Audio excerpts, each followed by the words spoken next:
तिथे नांदतो ज्ञानराजा सुपात्र तया ठविता महापुण्यराशी नमस्कार माझा सद्गुरु ज्ञानेश्वरासी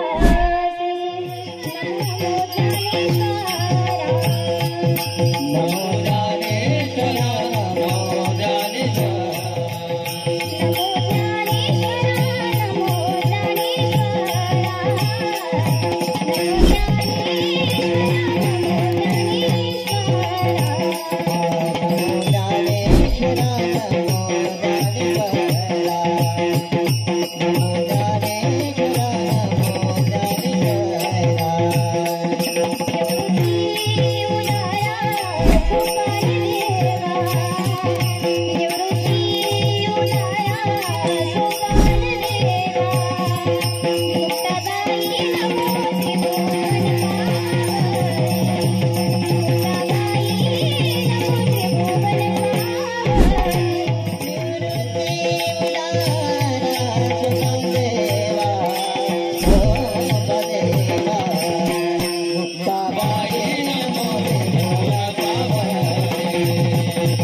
बलबुद्धि विद्या देवी मोहि हरौ कलेश दुख भंजन मारुति नंदन हे दुख भंजन मारुति नंदन सुन लो मेरी पुकार पवन सुत बिनती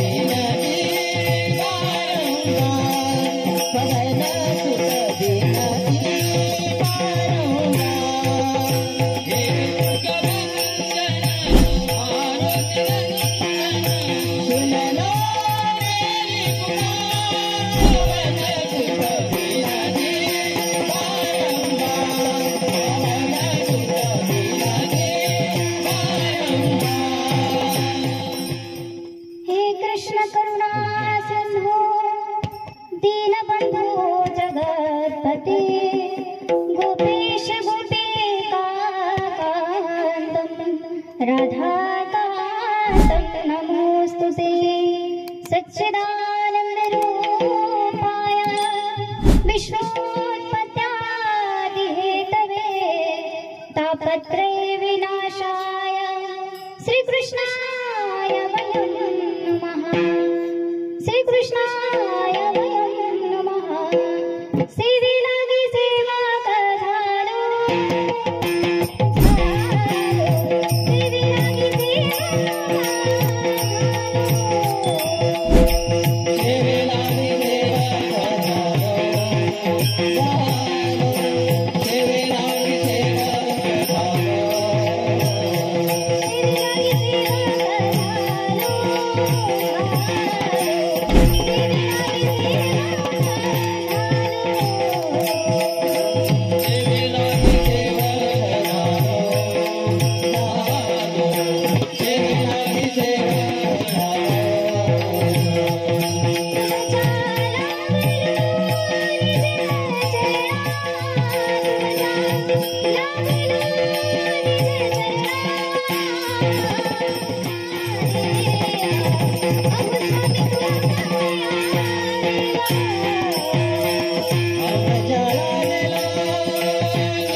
कीर्तनकार असणारे जगद्गुरु तुकोबाराय यांचा 4 चरणाचा अतिशय सुंदर उत्कृष्ट व जीवनात आल्याच्या नंतर, मानवी जीवनात आल्याच्या नंतर आपलं हित कशात आहे, आपलं हित नेमकं कशामध्ये आहे हे सांगणारा आज अभंग अतिशय सुंदर आहे आणि सगळ्यांनी लक्ष द्यायचं आहे.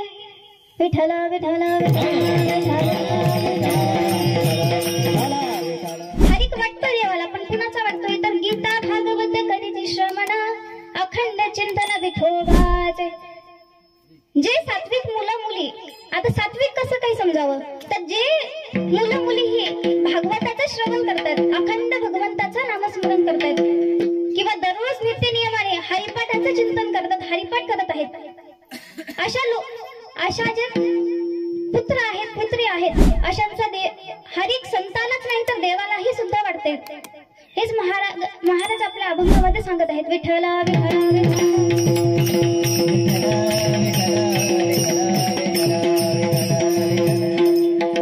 महाराष्ट्र ही संतांची भूमी आहे. संसार आणि अध्यात्म याची सांगड कशी घालावी ही महाराष्ट्रातील संतांनी आपल्याला त्यांच्या आचरणातून दाखवून दिलंय. पवित्र अशी भूमी आहे. महाराष्ट्रालाच नव्हे तर संपूर्ण भारत देशाला अगदी पवित्र असं करून देणारे जर कोणी असतील तर ते संत आहेत.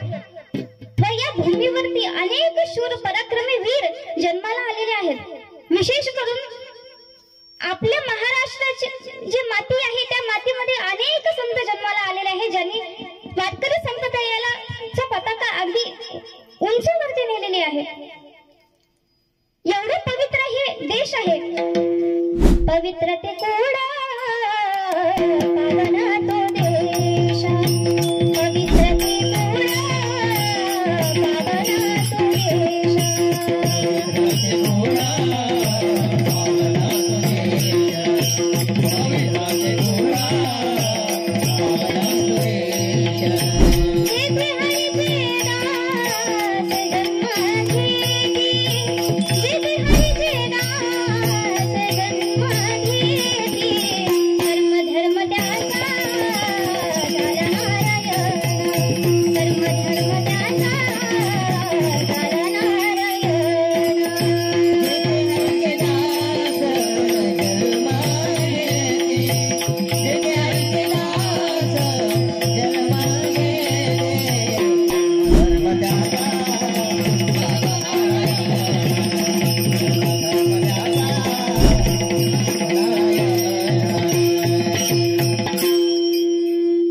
ते कोडा पावना तो देश,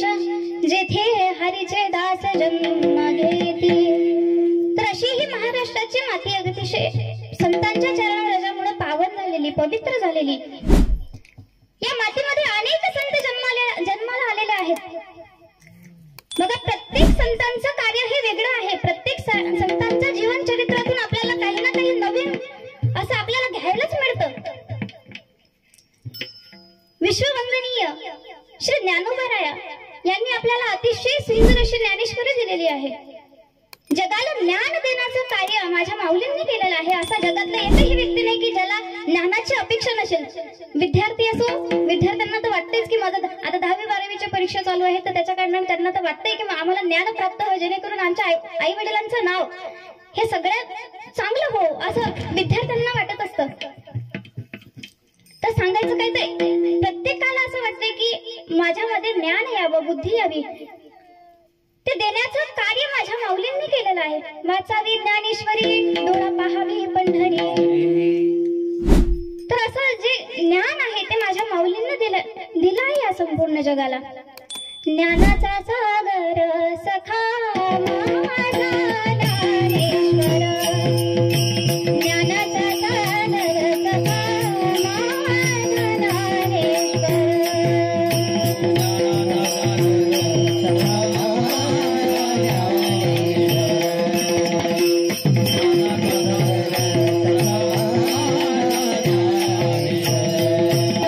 ज्ञानाचा सागर सखा माझा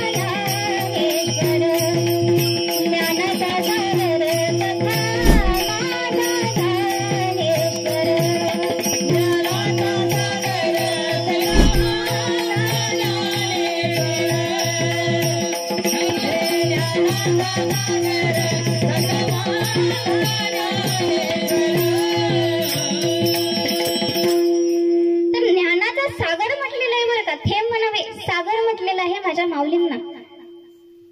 पण त्या माऊलींच्याही जीवनात अनेक अडथळे आलेले आहेत. पण त्या अडथळ्यांना माझे माऊली एवढे त्रासले या संसारापासून की त्यांनी स्वतः ताटी बंद करून घेतली, स्वतःला त्याच्या खोलीमध्ये काय केलं, कैद करून घेतलं की आता मला हे सहन होत नाही. लोक भिक्षा मागायला गेलो की माझ्या अंगावर लाथा मारतात, माती फेकतात, दगड फेकतात. माझी झोडीतली भिक्षा मला जे मिळालेलं पीठ आहे ते सुद्धा मातीमध्ये तुडवून टाकतात. आता या मला सहन होत नाही. माझी छोटीशी मुक्ताई ज्ञानोबा यांना समजून सांगते, एवढा मोठा अधिकार आहे माझ्या मुक्ताईंचा. अशाच असणारा संत कवी संत बहिणाबाई यांनी वारकरी संप्रदायामध्ये असलेल्या सर्व संतांच्या बद्दल सांगितलेलं आहे, वर्णन केलेलं आहे. संत कृपा झाली इमारत फळाली, ज्ञानदेवी रचिना पाया उभारिले देवालया, नामातयाचा किंकरा जीवी केला हा विस्तार, जनार्दन एकनाथ खांब दिला भागवत. तर जनार्दन एकनाथ खांब दिला भागवत. तर एवढी मोठा सप्ताह चालू आहे आपल्या गावामध्ये. कित्येक वर्षापासून हा सप्ताह चालू आहे.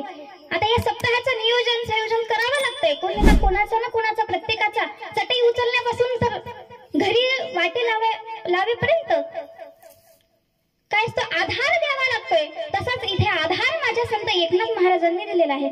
माझ्या संत एकनाथ महाराजांचा अधिकार हा सामान्य नाही. साक्षात 36 वर्ष माझे भगवान परमात्मा कावडीने त्यांच्या घरी पाणी वाहत आहेत. आता तुम्ही म्हणाल की भगवंताचं जे आहे, जे चरित्र जर आपण वाचलं तर तो जोपर्यंत कुणाजवळून घेत नाही तोपर्यंत देत नाही. घेसी तेव्हा देसी अंसा अशी उदार. तर मग हा 36 वर्ष इथे राबलाच कसा? तर एका छोटीशी कथा आहे.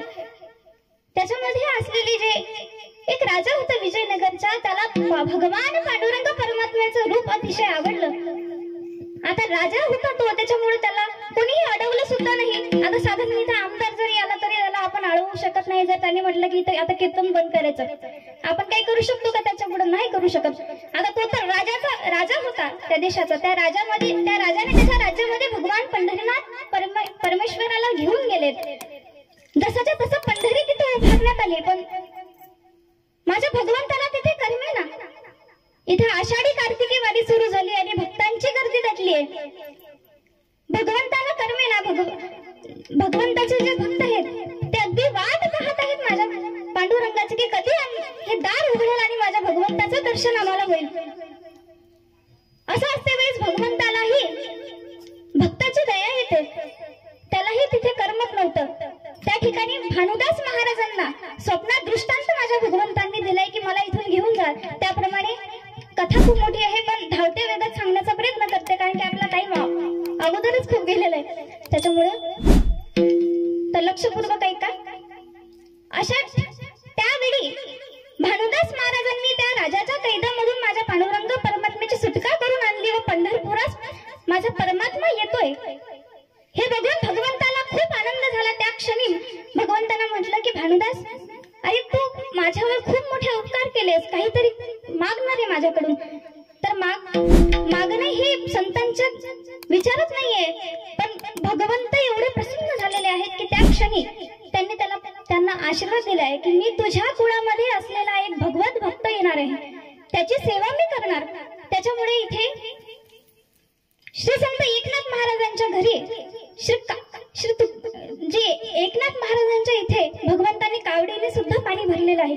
कावडीने पाणी ज्या घरी चक्र पाणी वाहे, कावडीने पाणी ज्या घरी चक्र पाणी वाहे, कावडीने पाणी ज्या घरी चक्र पाणी वाहे, कावडीने पाणी ज्या घरी चक्र पाणी वाहे. त्याकरिता तो इथं आलेला आहे. नामदेवरायांनी अगदी सुंदर असं उदाहरण दिलं आहे. संत शिरोमणी सावता महाराज यांचं यांचं अतिशय सुंदर उदाहरण आहे. धन्य त्याची माता, धन्य त्याचा पिता, धन्य त्याची माता, धन्य त्याचा पिता. धन्य त्याची माता, धन्य त्याचा पिता, धन्य त्याची माता, धन्य त्याचा पिता. धन्य त्याची माता, धन्य त्याचा पिता, धन्य त्याची माता, धन्य त्याचा पिता. धन्य त्याची माता, धन्य त्याचा पिता, धन्य त्याची माता, धन्य त्याचा पिता. साठविला दाता, साठविला दाता, दैलुक्याचा सावता सागर, प्रेमाचे आगर, सावता सागर, प्रेमाचे आगर. साठविला दाता, त्रैलोक्याचा, साठविला दाता, त्रैलोक्याचा, सावता सागर, प्रेमाचा सागर, सावता सागर, प्रेमाचा तर सावता महाराज हे कधी पंढरपूरला जात नव्हते, ते काही करत नव्हते, पण त्यांनी त्यांच्या कर्मामध्ये भगवंताला बघण्याची सवय लावून घेतली. आता इथे अनेक जण असतात, आम्ही म्हणतो त्यांना या ना कीर्तनाला, चला ना कीर्तनाला, काय होते? नाही नाही, आम्हाला तर वेळ नाही, अजिबात वेळ नाही. अहो, माझं मुलाचं लग्न झालेलं आहे. नाही, आता तर झालं ना मुलाचं लग्न, बरं झालं मुलाचंही लग्न झालं. अहो नाही नाही नाही, माझा नातू माझ्याशिवाय राहत नाही. जोपर्यंत मुलगा हातात दंडा घेत नाही तोपर्यंत याच्या हातात काही झेंडा येत नाही, अशी आपली गत असते. कितीही झालं तरी आपला छान हा प्रपंच काही सुटत नाही, किती काही प्रयत्न करा. आपण म्हणतो, कीर्तनकार महाराज सांगून जातात की भगवंताचं नाम चिंतन करावं, कामामध्ये काम काही म्हणा राम राम. स्वयंपाक करताना असो, शेतात काम करताना असो, का भगवंताचं नाम चिंतन करा. इथं खूप हो हो म्हणतात, हो हो महाराज तुमचंच बरोबर आहे, हो महाराज तुमचंच बरोबर आहे, आणि घरी गेल्यावर जसं तसं सांगतच असतात. ते त्यांचं कामच आहे सांगणं, बरोबर आहे की नाही? अशीच थोडी पॉकेट घेतात ते, बरोबर आहे, त्यांचं कामच आहे ते सांगणं, म्हणून काय सगळंच काही ऐकायचं का? जर तो व्यक्ती हिताच्या ठिकाणी जागा आहे, जो इथं कीर्तनामध्ये येतोय, जो ज्याला आपल्या जीवनाचा उद्धार करून घ्यायचा आहे,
हारिक वाटे देवा. कुणाचा हारिक वाटला? संत शिरोमणी भगवंताचे लाडके असणारे नामदेवराया 5 वर्षाचे अगदी छोटेसे बालक असताना त्यांच्या आई वडिलांना कुठेतरी कामाला जायचं होतं, बाहेर गावी जायचं होतं त्यांच्या वडिलांना.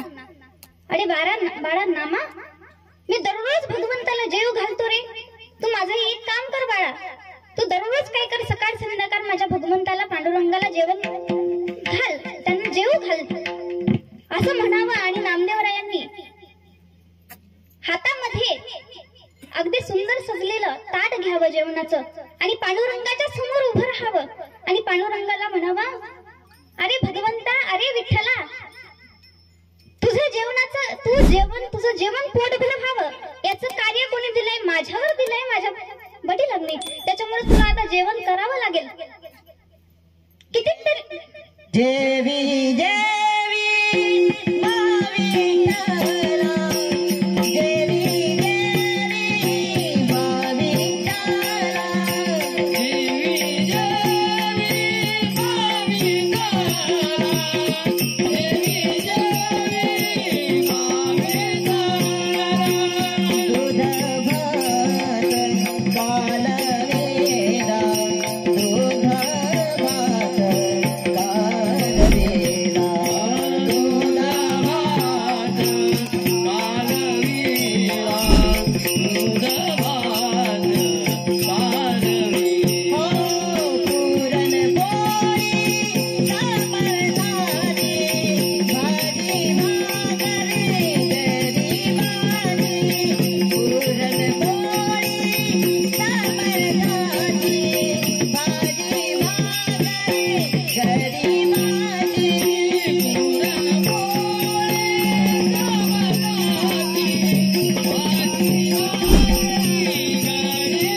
नामदेवराय कितीतरी वेळ झाला भगवंताच्या पुढं जेवणाचं ताट घेऊन बसलेले, विठ्ठल काही येतच नाही असं बघून कितीतरी विनवण्या केल्या, कितीतरी काय केलं, पण भगवंत काही येत नाहीयेत हे बघून नामदेवराय विठ्ठलाला म्हणतात, अरे विठ्ठला तू ऐक, माझ्या वडिलांनी माझ्यावर जे कार्य दिलंय ते मी जर पूर्ण नाही करू शकलो ना, मी त्यांना तोंड नाही दाखवू शकणार, त्यामुळे तुला जेवावंच लागेल. महाराजांनी नामदेवरायांनी म्हणावं, अरे विठ्ठला तू जर आता शेवटचं मी तुला विचारतोय, जर तू जेवला नाहीस ना मी तर माझे प्राण इथं तुझ्या चरणावरती वाळून टाकेल असं म्हणावं आणि साक्षात त्या पांडुरंग परमात्म्याच्या मूर्तीतून माझे भगवंत तिथं उपस्थित व्हावे व म्हणावं नामदेवरायांना की नामदेवा, अरे तू किती प्रयत्न केले, किती यत्न केलेत, पण नामदेवा अरे मी जर इथं जेवण करत बसलो तर विटेवरती कोण उभं राहणार बरं. नामदेवराय म्हणतात की एवढंच ना देवा, तर ठीक आहे ना मी तिथे उभं राहतो. एवढा अधिकार नामदेवरायांचा सुद्धा आहे. नामदेवराय भगवंताच्या जागेवरती उभं राहावं आणि भगवंताने जेवण करावं, याच्यासाठी शुद्ध बीजा पोटी फळे रसाळो गौवटी असावं लागतंय बरं का. आता तुमच्या घरी काय असतंय, भगवंताला नैवेद्य केवढं असतो, पूर्ण ताट असते का नसतं ना. कधीतरी म्हटलंय का, कधीतरी कल्पना केलीय की, कधीतरी आपण विचार केलाय का की केव्हा मी शेवटी असं म्हटलंय भगवंताला की हे भगवंता मी तुझ्यासाठी बघ पंचपंकवानाचं ताट सजवून आणलेलं आहे, तू जेवण कर, असं कधीतरी म्हटलंय का, आठवते का आपल्याला? अजिबात नाही म्हणा. तर आपण आहोत का आपल्या हिताच्या ठिकाणी जागे? अजिबात नाही. विठ्ठला विठ्ठला विठ्ठला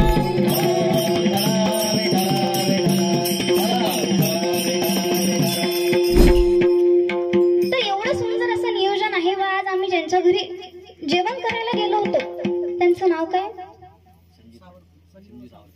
अच्छा, सावरकर.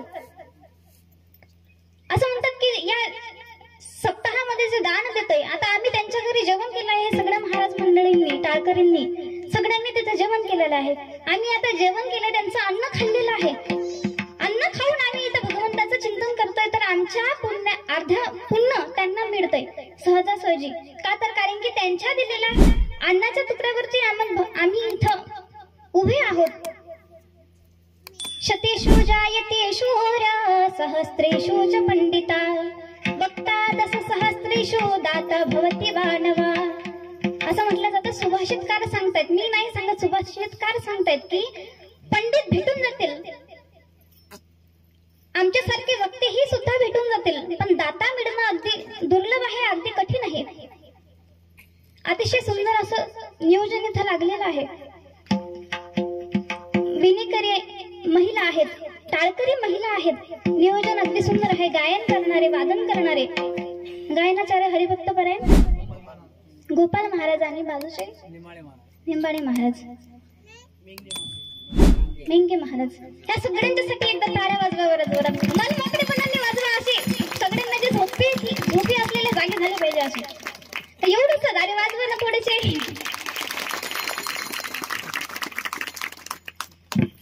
बघा एवढं मोठं आता एवढी साऊंड सिस्टीम थोडीशी बिघडली महाराज, बरोबर.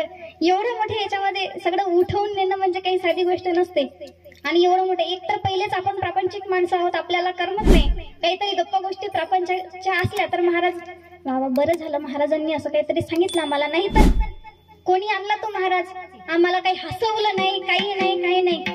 नुसतं धार्मिक, नुसतं भक्ती, वैराग्य, ज्ञान अशा गोष्टी आम्हाला पचत नाहीत. पण तरीही सुद्धा एवढ्या अशा वातावरणामध्ये सुद्धा हे कीर्तन उठवून नेलं. अतिशय सुंदर प्रकारे अशी साथ संगत दिली. या सगळ्या मंडळीचं पुन्हा आभार म्हणते. आपुलिया हिता जो असे जागता धन्य माता पिता तयाची, कुळी कन्या पुत्र होती जे सात्विक, तयाचा हरिका वाटे देवा. गीता भागवत करीती श्रवण, अखंड चिंतना विठोबाचे. तुका म्हणे माझा घडू त्यांची सेवा, तरी माझ्या दैवा पार नाही. विठ्ठला विठ्ठला